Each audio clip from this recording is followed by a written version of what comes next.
Welcome to the 1% Doctor Podcast.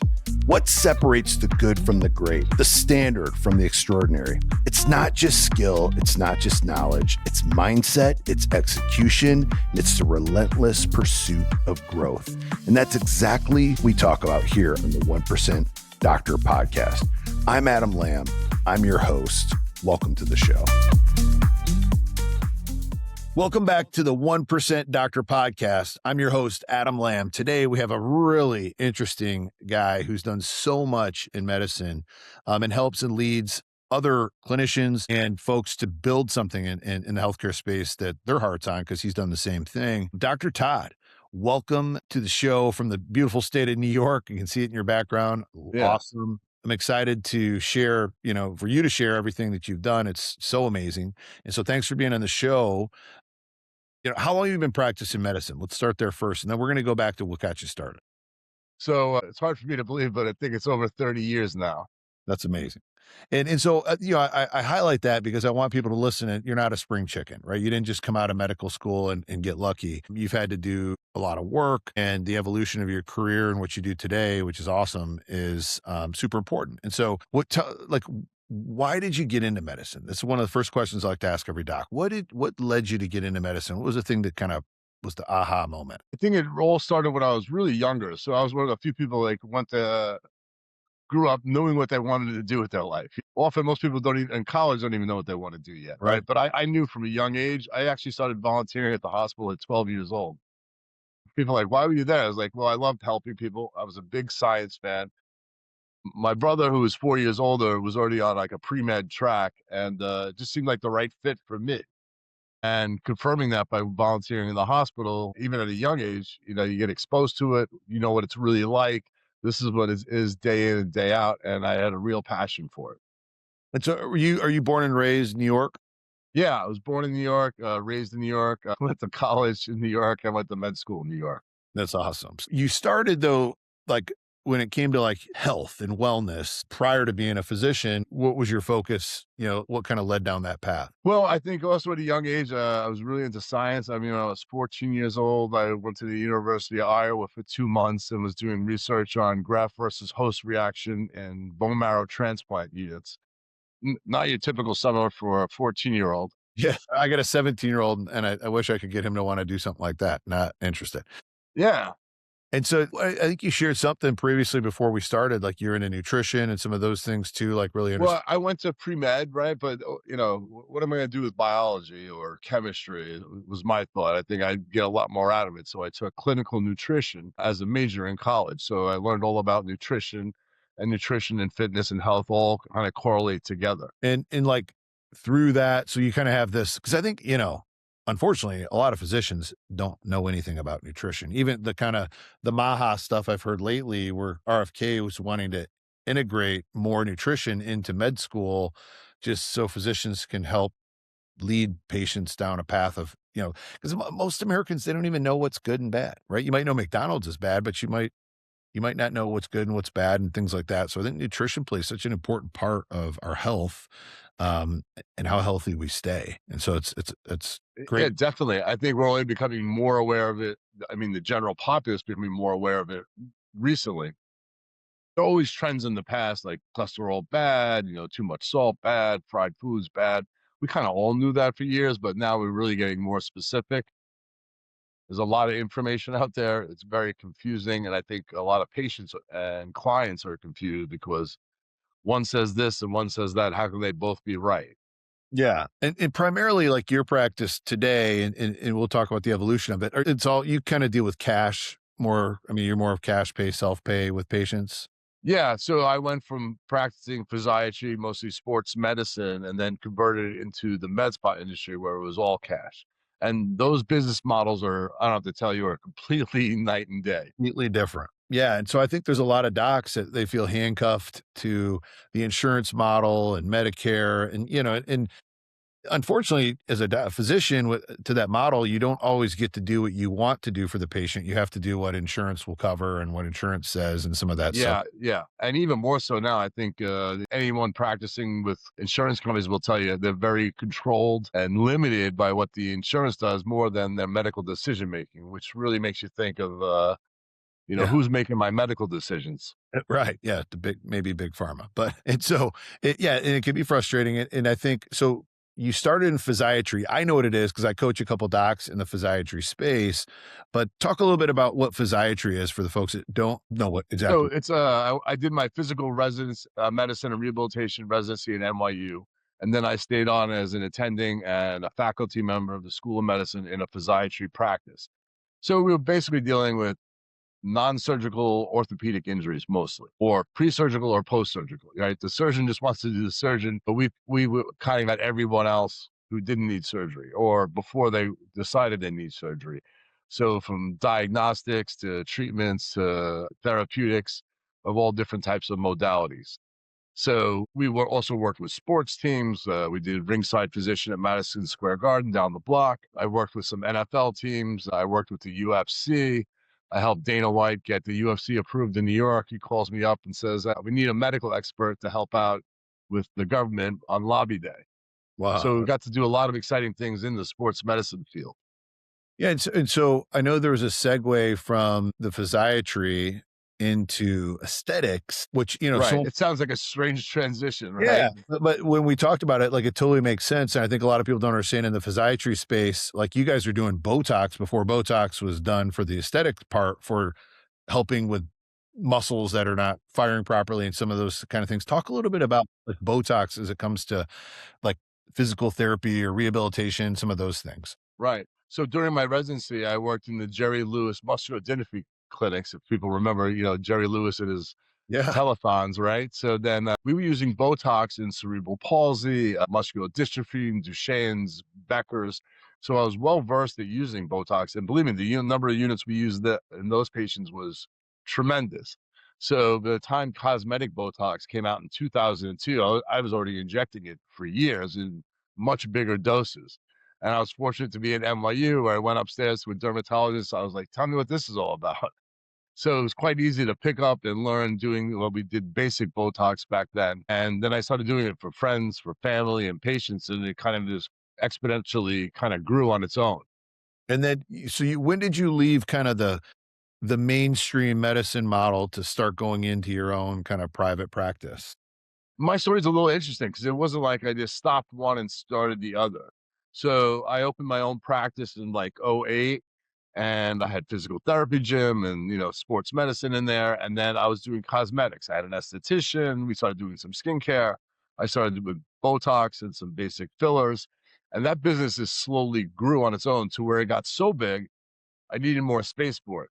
So I rented another office next door where we just did that. And I was doing it part time, which is like wearing two completely different hats. You have your patient who's in pain and miserable, and then you have your happy young patient who's healthy, trying to look better. Yeah. And eventually, it got so big, I just got rid of my medical.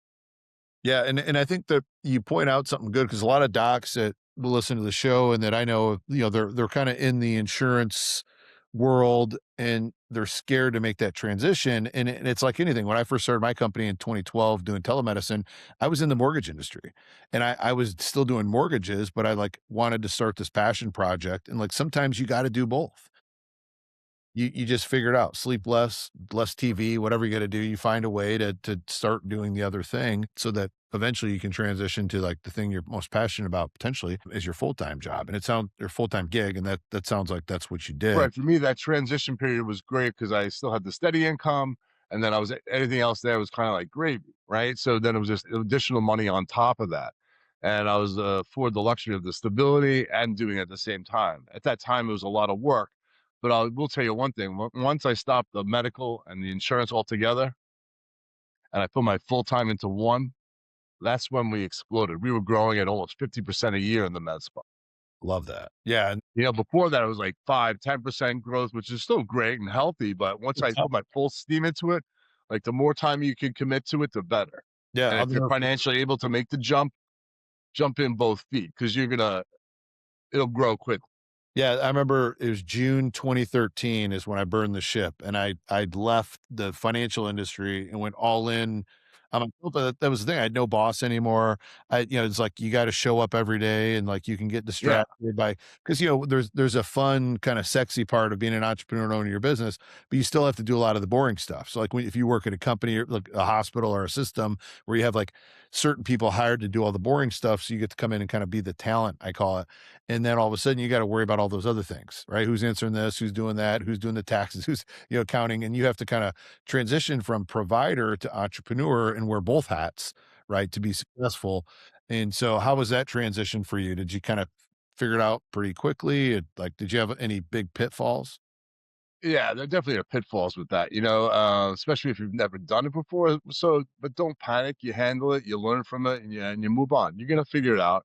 So when I went from a group practice to my own practice, it was like everyone was coming to me for the answer. So, luckily, I had some good accountants who were also business consultants, especially in the medical field. So that made that transition a lot better of what things you need to do, because you're really wearing the owner hat and you're wearing the provider hat, and they're two different hats. So you're taking on an additional burden of the managing owner entrepreneur hat as well as doing your day-to-day doctor stuff. Yeah, and they don't teach you that in medical school, right? And so you have to continue to learn, you have to continue to be Yeah. and I think Yeah. the part doctors struggle to like, they're so scared to make a mistake, right? They wanna and, and in a lot of situations, you can't, someone will die. But when you're building a business, like, you're gonna do some stuff wrong. Like, you gotta give yourself grace, like, you're gonna forget something, you're gonna Yeah. there's Yeah. gonna be I's you don't dot and T's you don't cross, and sometimes that's just the best way to learn. And I think the other part, and it sounds like you're kinda alluding to it, is surrounding yourself with people that are smarter than you in these other areas, right? Some Yeah. I've Yeah.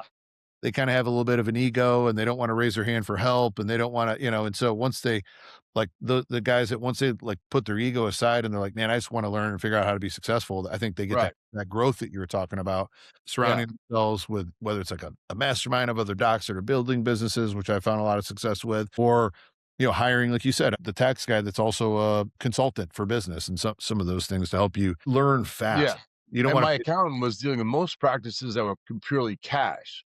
So that was important because I had a cash side of the business, which you have to completely separate from the insurance. You can't have them overlapping in any way whatsoever.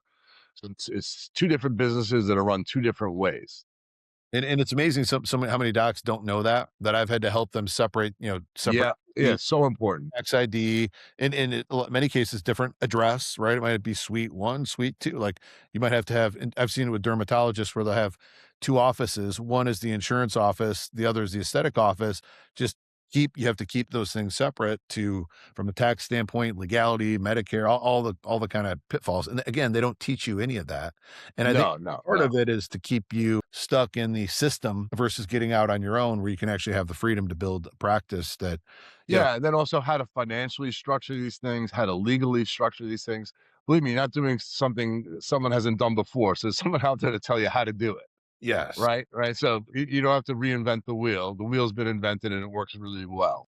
Yes. I love that. I love the humility you have in it because I think, like, when docs can grasp that of just like, "Man, don't pretend to know, just, hey, I don't know it." Find the right people that know how to do it. You can go so Right. much faster. And if you get advice from bad people because you have an ego and you don't wanna dive into it, or you make a mistake, like, it can cost you, right? Whether it's clawback Yeah. or loss, like, you can get in some mess without the right people around you. Yeah, once you go into the cash business and especially in aesthetics, you get 8,000 people who are experts, at your throat and companies. We use this, we use that, and they all sell great stories. It all sounds phenomenal. Yeah. Like, I need this. Oh my God, how can I live without that? Everyone wants this, but you don't realize you have to really be picky and choosy on what fits you and your practice. So you're gonna make some mistakes in there, and hopefully they're not big ones. Like certain things you have hired people to do for you and you realize I could do that better myself at less of a cost. But Right. it's okay to have it temporarily done by someone else and it's not cost efficient. But later on, when you're looking at how cost efficient your business is, every little percent margin makes a big difference in your pocket. You're going to realize that. And how you scale, right? Like a lot of docs I work with, they reach a point where they're like, dude, I don't want to be here producing every dollar. And so then it's like hiring a provider. Do you have the SOPs to train them to do what you do so you don't have to do it? And then Right, you kind right. of step away, you're parting with a little bit of money, but you're getting a lot more time back. And and that time is more important than money for some people at that, depending on where they're at in life. Yeah, also, you're gonna limit yourself on growth if you're doing everything. Yeah, So, if you're you're the doing bottleneck. everything in the business end and everything on the provider end, you're capping yourself. Yeah, number So, one one. of the hardest things for me is everyone wanted to see me and me alone, that I had to get other providers on. I had to teach them the way I do things, and you have to have standard operating procedures that really carry through, like, with the same thought process, the same decision-making process, and you have to get that through. And then the more you have people with the same process, the more you're really gonna expand. Yep.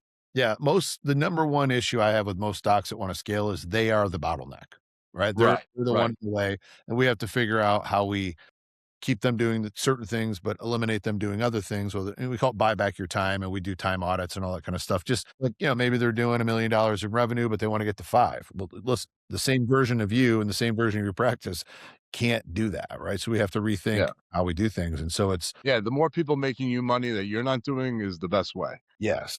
So what and once you get past the ego thing, "Oh, I wanna do everything myself," then you're overwhelmed, and you realize you're not getting new patients in fast enough, you're not doing enough of this, you realize you have to delegate. And then listen, I was the face and name of the brand, but I had to make sure everyone else was of my standard of care. Obviously, I implore that on the patients as well as the staff. And, listen, like, she's younger, she's beautiful, she may be a better provider for you than me, she's a woman, and she can relate to your issues, and how did she get trained? By me. Yeah. And I always say, the people I trained, I don't train them to be as good as me. I Yeah. train them to be better than me, Yes. right? So I'm giving them basic training here, and they're going to advanced courses. Their skill level is gonna go up exponentially. Yeah, you're like a spokesmodel for everything that I try to teach doc I love it because and that's the part 'cause again, some docs are I had a doc recently and I was like, "Hey, are they better than that at you?" And he's like, "Well, no." And I was like and we kinda broke it down and it was his ego was just saying no, but at the end of the day, his nurse practitioner was better at him at doing it. And I'm like, You trained him, like, you want them to be better, just like you would your kid, right? I want my son to Right, be right, right, right. me. I want my son to have a better life than me, a better ma all those kind of things, like, that's how you should view the people that you hire and train. It doesn't take away from you, it adds to who you are as a Yeah, yeah. leader versus a So I provider. made people specialists. Like, listen, I hired this person just to do this task and this task only. She does this all day, every day. I do it once in a while. I'd rather go to the person who's doing it all day, every day than someone who does it once in a while. You may love me and be trust me, but I trust her. If I was getting a treatment, that's who I'd go to. Yeah, I love that, and that's a big part of how you delegate, and that's really going again, from, like, provider, entrepreneur, leadership, like, that's a great leader. Right, right. And once you explain that to people, then people catch on, and then you don't have to do that all the time. It's just starting off that way, and then that person becomes the go-to. Where they don't have to see me, they go right to them. Yep, yep. Right? That's how it's gonna, and that provider is really gonna grow after that. Especially if you give them a niche, an expertise, or something else. You can do everything, but if they have like a niche, it makes it much easier for them to grow. Well, I wanna talk and that's great. I think, like, that was just powerful business advice for a lot of the docs listening to, like, need to break loose of where they're at or maybe get loose from a stuck spot where they might be the bottleneck. Let's talk some I want you've had some, like, cool, interesting stuff in your career where you've kinda been an expert witness, it sounds like, and some of these other Yeah. things, like, share some cool stories that you've done in the past that you've worked on. I know you mentioned something like Dana White being part of that with UFC coming to New York, like, that's huge. But what are some of the other ones that you've been a part of? So like we had a big media department at NYU, and then certain things, people gobbled up. They ask a doctor, of course I'm gonna talk about this. But there was a topic about steroid abuse, and no one really was hot to talk about it because what does it really help your practice? No. So that's where they're talking about topics that help their practice. Yeah. There was 20 doctors. I'll do that in an interview. I'll go on that TV show. Yeah. So when it came to steroids, I just picked up that topic because they needed it for courses we were teaching. They had high school requests, all these requests. So after a period of time, because I like to say yes to everything, especially in the beginning of your career, Yeah. I didn't want to say no to any opportunities. So I ended up becoming the expert on steroids in sports. And who's to know that the steroid hearings came out in '06 on baseball, and then I became the invited medical expert, only by accident because I was the one doing all the lecturing on it because no one else wanted to do it. I'll tell you something super funny in this book. This is kind of where my hormone career started. I don't know if you've ever seen maybe you read this book. Have you seen Anabolics 2005? Yeah, yeah. This is like a book, it's got all the illegal steroids and all that stuff because I was always interested in that stuff. I love bodybuilding and bodybuilders, so and that's where it started. I started learning about how the body can be changed by hormones and all these kind of things, and so it's funny that that was a path that you went down to learn and lecture on, which then led to you being part of Yeah. this.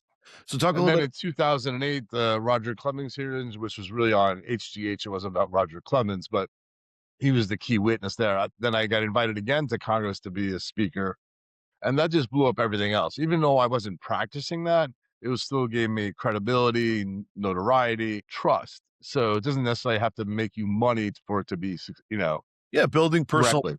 and we'll talk about that because you built a good social media following too. A lot of docs are hiding out. No one even knows who they are. They're Yeah, wasting the amount of money you can save on Facebook ads or Google when yeah, you yeah, built a big personal brand, like, for me personally, like, business just comes in because people have heard of me, they see my brand, they see me out there creating content, and I know you do the same thing. So it's like you started this brand building process by saying yes to a lot of things, showing up, not necessarily seeing the transactional piece right away, right? right, right. But there's like a faith aspect of it, which I taught on this morning on my Bible study. But there's a faith aspect where you stepped into it. It was like fun and, interesting. And Yeah, yeah. what motivated you in the steroid side? Were you ever like, were you really into health and wellness, or did you like follow Yeah, I bodybuilding? was always in health and wellness. I always played sports. I was dealing with a lot of teams. I had friends who were bodybuilders who owned bodybuilding gyms, and I played a lot of sports my whole life. And, I became friends with a lot of the professional athletes that I worked with.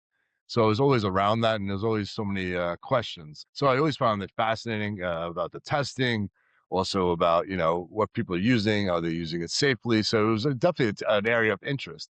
Not that I was going to practice, say, hey, if you need drugs, come see me Oh, for steroids. It wasn't like that, so there was no financial return for it. It was just my pure interest. yeah, I love that because there's a part of like going down a path of just being interested in sharing your wisdom on it, but Right. transforms it builds a personal brand for you that you can build off of so you can have the right set of patients that you actually wanna see. So I had a friend who was a manager for some UFC fighters, and he was building up his, card, so to speak. And he had some people that were training in New York. Whenever they had injuries or problems or needed physicals, whatever, so they start coming to me. And at that time, a lot of the fighters weren't from New York. It was in the very beginning. Yeah. The UFC was trying to get approved by every state. And that's when I got the phone call from Dana from his office. And they're like, we need you. We have a lobby day and meeting set up all day tomorrow. I was like, I'm booked for weeks every 15 minutes. He's like, and then he gets on the phone. What time should I pick you up? I was, I'll be there at 9. I'm going to say no. It's like, of course I did.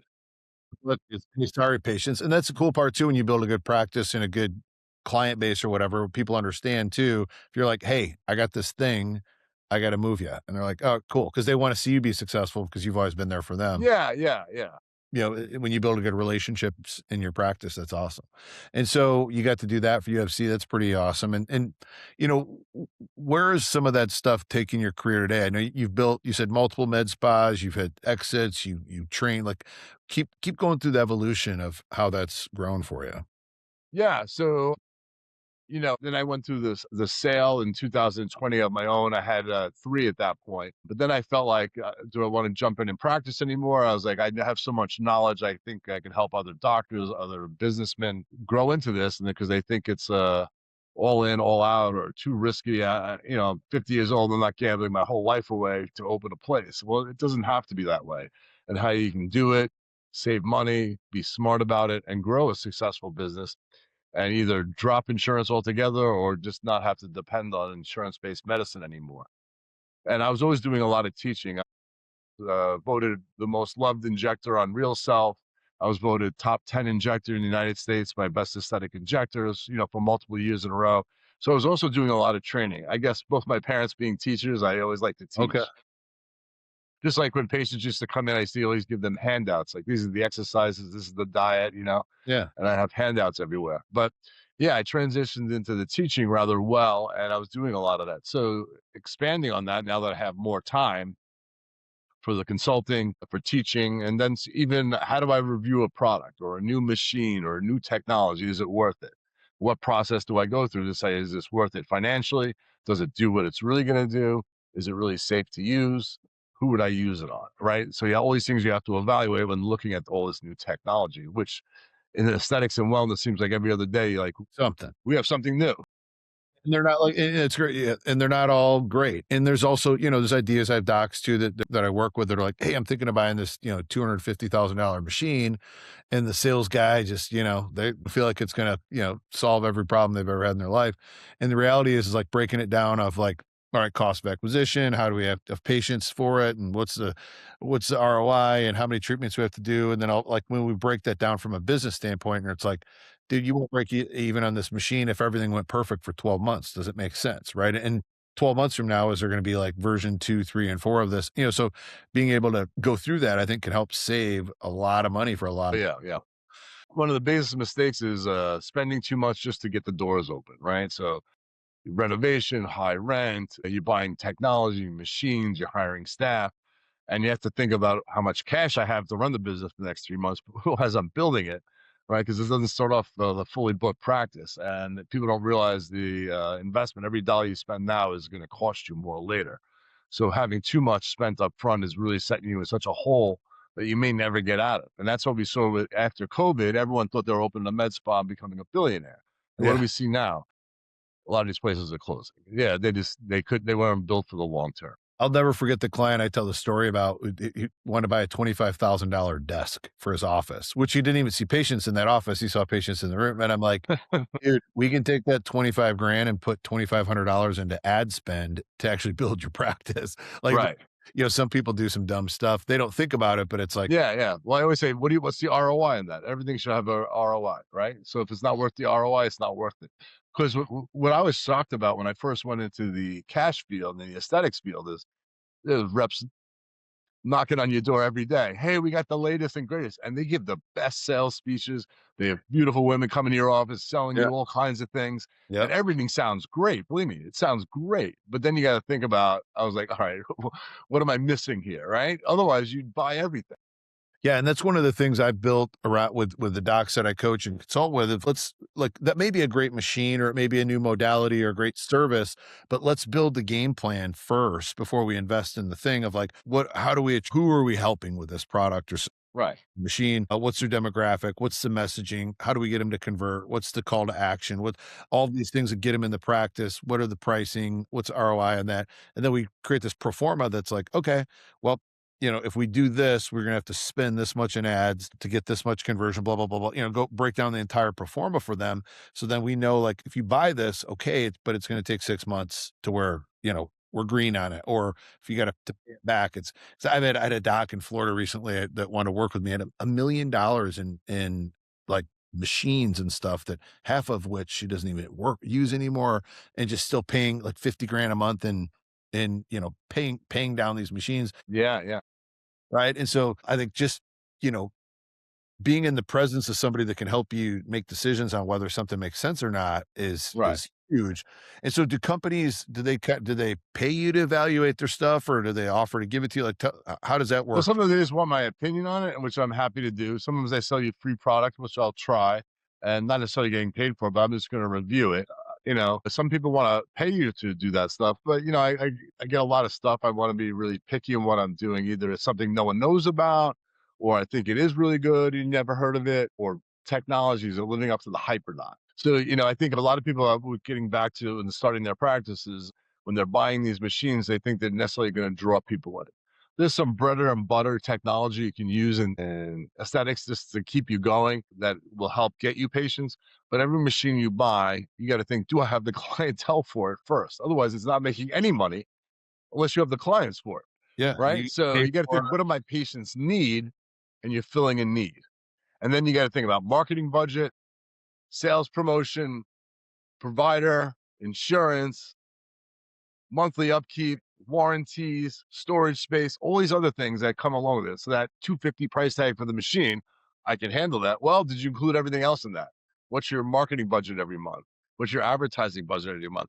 Who are you paying to run that machine all the time? How much do they cost? And then you got to think of all these additional costs. So it's not just the machine, it's everything that comes to operate that machine. Do I have space for it? In New York City, we have limited space. You can't buy every machine.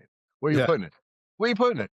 You're not using them all at Well, the imagine same how time? many practice I've been in where, like, one whole treatment room is just, like, where all the Oh, machines yeah, yeah, are, yeah. right? I could walk into a random dermatologist here, I could tell you, "Show me the room." Like, "What are you talking about?" "Show me the room." There's Yeah. that always that room or that closet that has, like, 5 machines sitting in there. Yep, 100%. I no, it's funny, like, you're my ideal client. I need you need to be, like, the spokesmodel of why and here's the thing is you had to learn all this through trial. Yeah, the hard way. That's where it wa like I mentioned, I was showing you earlier my book, The 7-Figure Practice Playbook. It's like, I Yeah, break this stuff down. I'm like, "Dude, this it's a free book." I'm like, "This free book will save you tens of thousands of dollars if you'll read it and implement some of this stuff because it teaches all these things that you and I are talking about." It's like yeah. simple stuff that unfortunately isn't learned unless you go through it. And, I started 15 years ago building companies in health. Right, right, I'm not a doc, right? So I had to pay right. computers, like all the ooh, Other things is like in the beginning, you want to have great prices to get people in. But if you're always doing a sale, yeah, people are going to wait for the sale. You train them to wait for it. That's yeah, what you taught them. Don't yeah, get it done. Wait for the sale. You do amen. some of these marketing gimmicks like a Groupon, right? There's a cost to it. You know what you're making? Nothing. Sometimes you're losing money. And Yeah, you know what happens to those patients for their next visit? They're going to the next Groupon. They're not coming to you. They're just looking yeah. for the better price. So it's not the clients you want to keep anyway. It may keep you really busy, but I'll tell you how many people lost money by using that. Everybody, because the margins are not made in your favor. Well, and it's a short-term thinking versus a long-term, we call it like an Yeah, offer model, right? So it's like maybe you bring them in for something low cost, but then you transition them to something else. And then it's like, we when, the GLP-1 came out and weight loss started being a big thing, we started I owned semaglutidetherapy.com, tirzepatide therapy. We were way, way early in it, but the transition of like once you help someone lose weight for health, from a healthy standpoint, which isn't always going on, and then transition him to like hormone optimization. And then it's like, they're going from I hate myself to okay, I don't hate myself anymore. How can I turn my now it's like now transition him to a place of power and confidence and like there's a way to do that. And then they stay on that program. And it's like, I yeah, mean, we had patients that were on our telehealth platform for 10 years, right? Like every quarter they're spending money with you. I mean, some patients spend 100 grand, right, in a lifetime. And it's like if you caught paid $250 to acquire them, but you could keep them for 10 years. I mean, you do that all day long.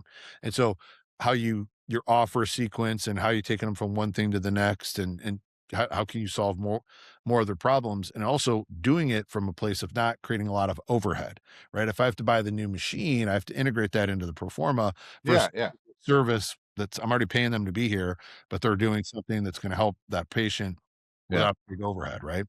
And that comes out of your profit margin, not anything else. So your profit margin starts shrinking when you started doing all these things.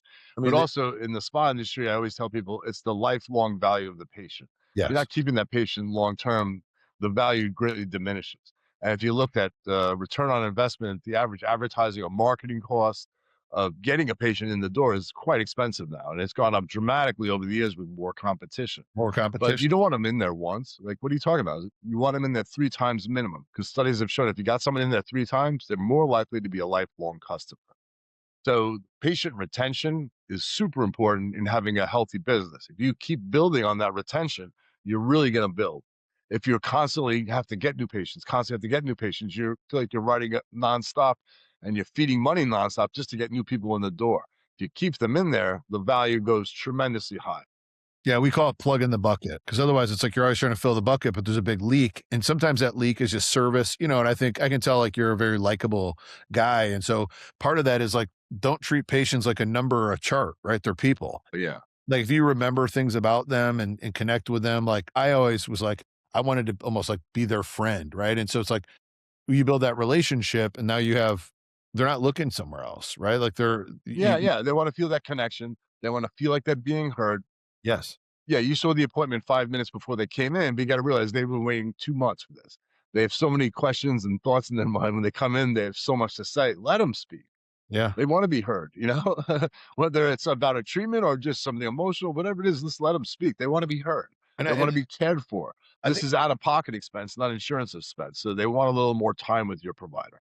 They wanna be able to say a lot more. They don't wanna wait long, they're not gonna do that. So there's a different mindset when you're treating them for cash only, 'cause they expect a lot more because 'cause they're paying their hard-earned money to you.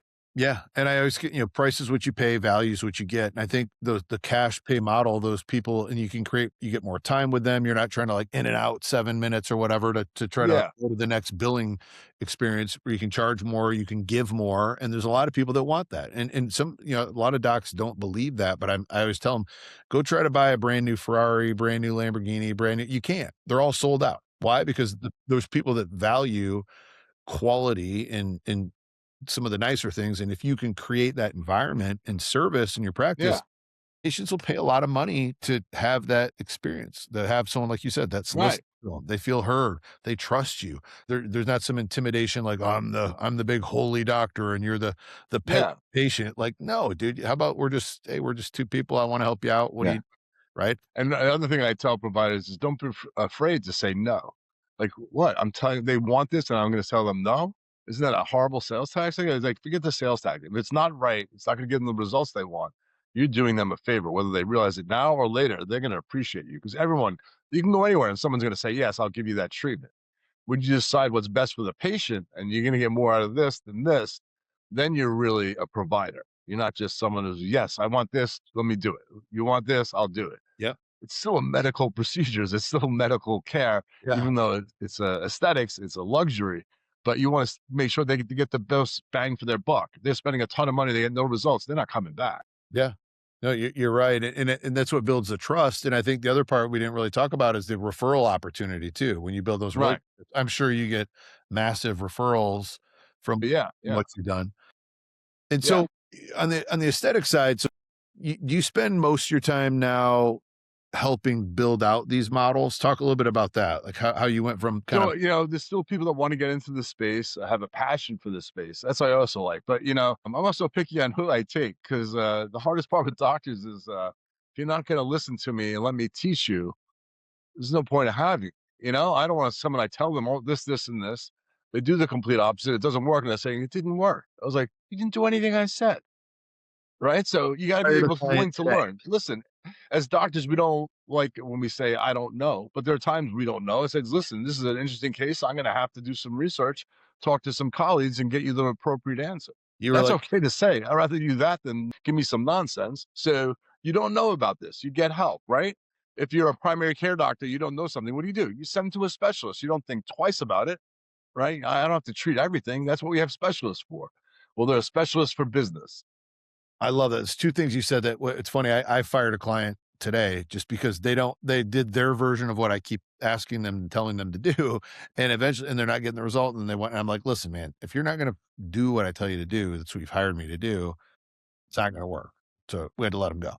But at the same time, and not being afraid to fire patients, right? Some patients that steal your peace, they're a total nightmare, they're unpleasable, like, Yeah. some you gotta say, "Hey, I don't think we're a good fit anymore. Take care." And then the second part of what you said too is it's okay to say, "I don't know." And I love that because the docs that I know, even personal docs I work with for my own health, they know me and we have a relationship to where they're like, "Let me Google that real quick." And they're like, they don't feel, I'm like, "Yeah, don't guess, bro. Like, let's look at it together." Having the humility as a provider to say, "I don't know," or you're working with someone you're helping open up a med practice, to say, "I don't know." Not enough people are willing to say, "I don't know." But when you're willing to say, "I don't know," you know what you actually build? Trust. And when I you was build just about to say that. Yeah. yeah, when you build trust, man, you can Yeah, build yeah. Because in aesthetics and wellness, there's always something new that I haven't had trying to read yet or look research yet or talk to someone who's used it and see what they think. That I'll say, honestly, I don't know. I may have heard of it, but I got to do more research before I can give you a solid answer either way. yes. Well, I think that's great. And I think, so if people are interested in working with you to look at their med practice or to start one, like that's something that they can reach out to you and you offer?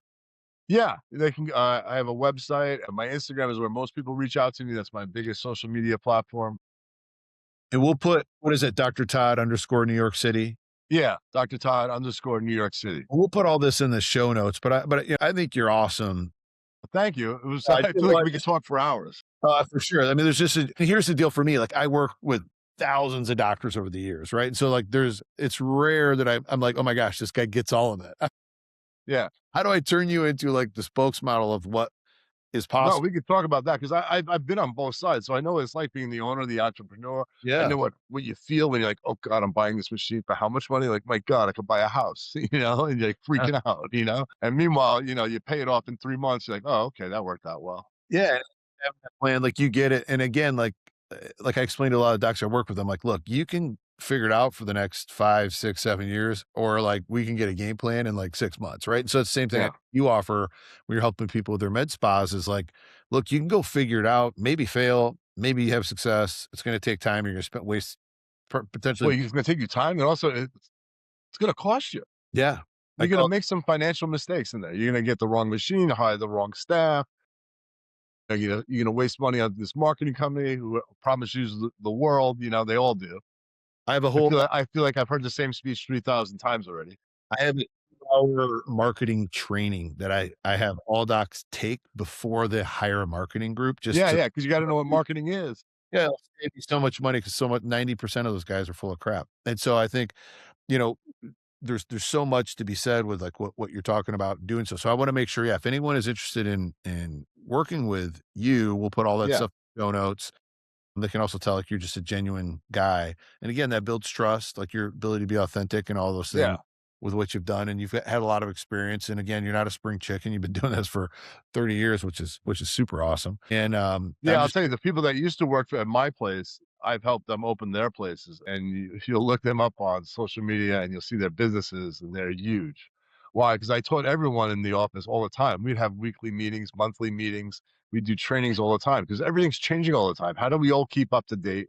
How do we all speak the same language? Because if I say toxin, you say neuromodulator, you say wrinkle reducer, it's the same thing to us, but patients have no idea it's the same thing. We yeah. got to use the same language. Otherwise, they feel like being sold different things, and it's being sold the same thing.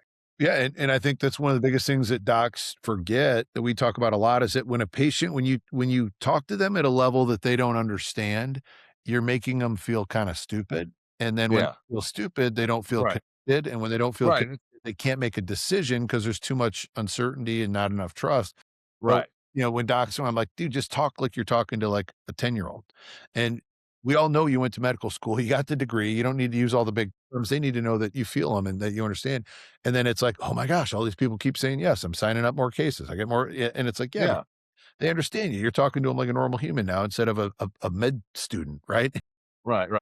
Doctors spend too much time, I think, a lot of times talking like they're talking to another doctor instead of talking to a patient. Yes. Patients may be impressed with your knowledge, your language, but they don't understand you. There's no communication. There's no communication. Yeah. You're going to end up with a bad result. Yeah. Or 0, that's where I think a lot of practices don't grow because of that. Yeah. And also, I see these practices where they do things one way at one office, it's completely different at the office, but you're using the same name. If McDonald's, every restaurant did something different, they wouldn't be McDonald's, right? So, Yeah, right, it's the different same process, menu, the same prices, the same service, right? all And the that same stuff. product, So if you're having doing everyone's doing things differently because you have different providers. They can all be great providers, but they have the same way of approaching it. That's what's going to translate. Well, and that's how you scale, and I've helped a handful of docs exit their practices who've had multiple practices, 2, 5, 7 different and it's integrating all of those things where it's a machine, right? So that private equity is coming in to buy a machine. You can go, walk away after maybe 12 months, you got a nice payday, and they can integrate other providers to Right, follow right. your play, and that's where the big payday is. That's where the Yeah, I also work with practices who are buying other practices or selling other practices. So I've been on both ends of the spectrum, and people don't realize when you're selling a practice, did you prepare to sell it? What do you mean I prepare? You have to have certain things in order that they're going to look at and evaluate. If you don't have those things ready, or you can't put that data information, you're not prepared to be sold, right? Because if they can't evaluate your business appropriately and you can't find that information, it's that you're not ready.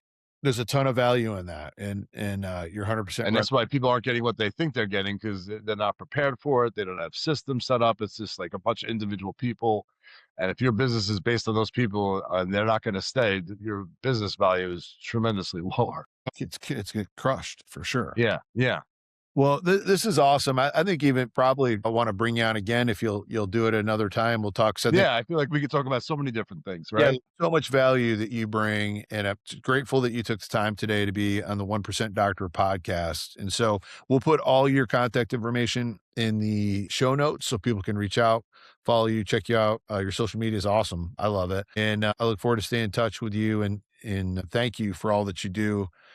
Grateful for your time today, Dr. Todd.